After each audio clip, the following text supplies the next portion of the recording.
Hello and welcome to The Big Fight. There are some themes that we keep on returning to because they are really, in a sense, are setting the trend for the wider discussion, the wider issues that are facing us right now. Freedom of speech and where exactly it ends up is one of those themes. And it's back once again in the headlines, the arrest of Aseem Trivedi for publishing certain cartoons. Many people thought they were tasteless, but should they have invited sedition?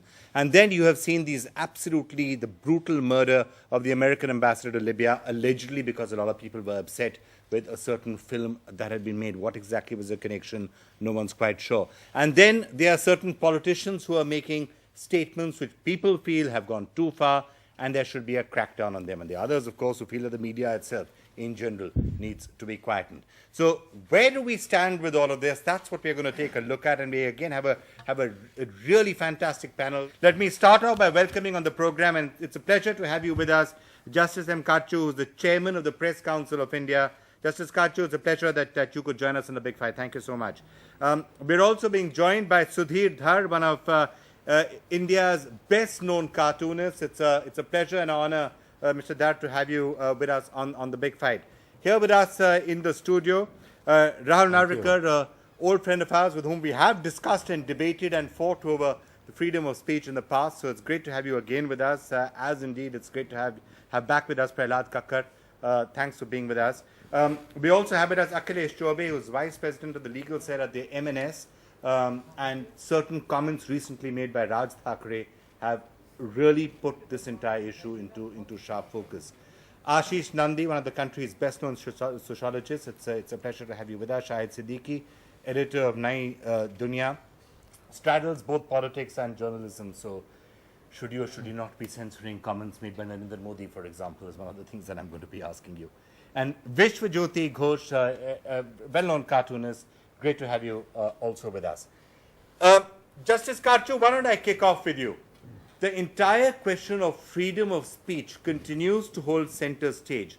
Where should people be allowed to go? Where are we going too far? Where do we draw the lines? Should cartoonists be arrested for cartoons that some people don't like? Cartoonists should certainly not be arrested. I am all for freedom. We need more freedom in this country.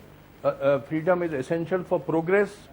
A country like England, which had freedom, progressed, while countries like Spain and all, which had this, they lagged behind. I have to say China's progressing quite well and they don't have freedom. China is going to get into trouble. As compared to the regime of Chiang Kai-shek, they had much more freedom, but now Chinese, unless they open up, they are going to get into trouble. Okay, so you need more freedom. Mr. Sudhir Dhar, let me get your sense. As a cartoonist, you frequently put down cartoons, you've lampooned everybody. No one ever seems to have really objected or raised too many eyebrows. In this particular issue of Aseem Trivedi, a lot of people would feel that the cartoon themselves are perhaps distasteful. Was arresting him going too far? Or in a sense, did he almost want that reaction? He's 25 years of age, and he's a young man full of passion, and obviously a man who's very really sizzling with anger over the condition in the country. I can understand his feelings. I can sympathize with him. But I think, as far as his cartoons go, I've seen them all, and I think he really went over the top. A cartoonist should be, I don't know, I don't want to sort of be judgmental, but a cartoonist should try and hit, as hard as possible and as often as possible, but not hit below the belt. You see, they say the freedom in a country can be judged by the freedom a cartoonist enjoys. All right, you have that freedom. This is a fantastic country for a cartoonist. It's a cartoonist paradise. But you must know where to draw the line.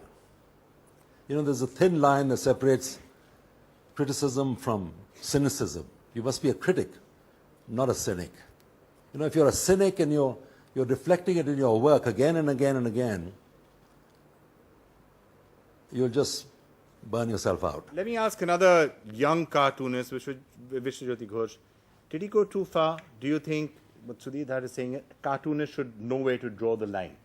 Perhaps you shouldn't get arrested, even, no matter where you go, but you should know where to draw the line. You know, our generation of cartoonists have a lot to learn from the generation that we learned from, which is Sudhir Dhar and Lakshman and O.V. Vijayan and these people.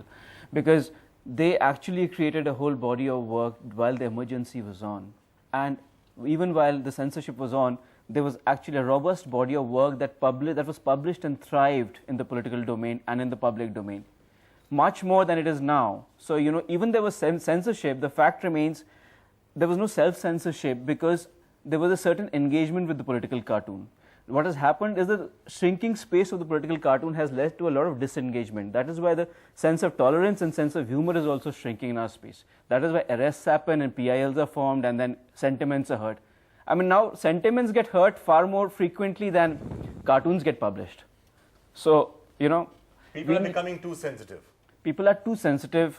No, it's not. Cartoon space is... It's politicians who are making it And out of course to there's be political that people. patronage. Yes, absolutely, there's political patronage. You're saying politicians are making it out to be that the cartoons are going too far. Are hurting the sentiments of certain groups, which they represent. But I think what Sudhir Dhar was saying, and you know, Mr. Dhar, let me just come back to you. You seem to say that, look, people shouldn't be too sensitive, but at the same time, a cartoonist should also know where to draw the line. You think in this case the lines were crossed? Yes, he did cross the line.